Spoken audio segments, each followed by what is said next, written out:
Breakup के बाद rape case, Delhi high court ने दिया बहुत बड़ा फैसला। क्या कोई अडल्ट रिलेशनशिप जो सालों तक चला हो ब्रेकअप के बाद सडनली क्रिमिनल ऑफेंस बन सकता है?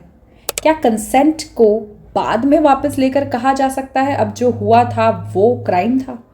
दिल्ली हाई कोर्ट ने इस पर एक बहुत ही पावरफुल जजमेंट दिया है और ये जजमेंट फेल्ड रिलेशनशिप्स और क्रिमिनल लॉ के मिसयूज के बीच में क्लियर लाइन ड्रॉ करता है।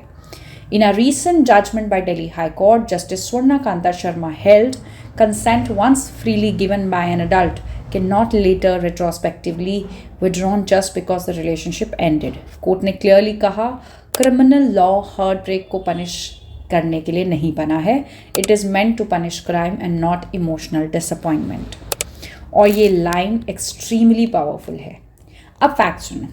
एक वुमेन ने एलिगेशन लगाया कि long term sexual exploitation and deceitful marriage, religion और मैरिटल स्टेटस हाइड करना, थ्रेट्स देना, रिलेशनशिप ऑलमोस्ट 11 साल चला।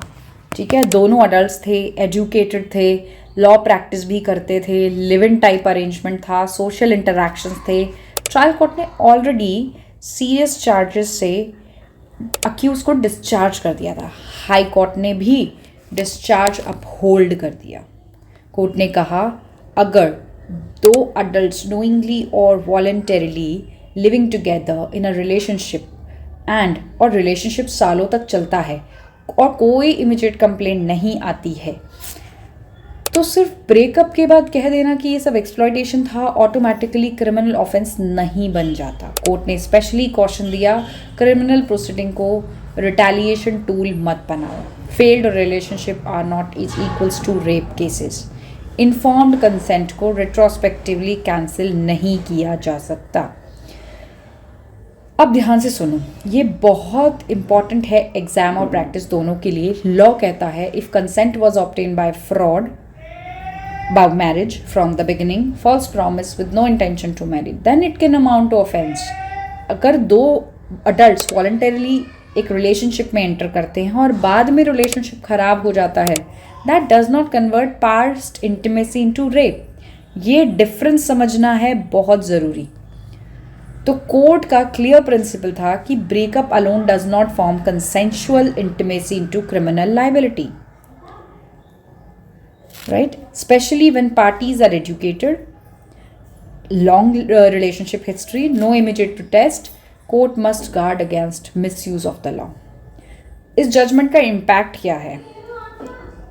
फॉल्स इम्प्लीकेशन का रिस्क कंट्रोल करना, क्रिमिनल लॉ को इमोशनल वेपन बनने से रोकना, मेच्योर एडल्ट रिलेशनशिप्स को लीगल क्लैरिटी देना।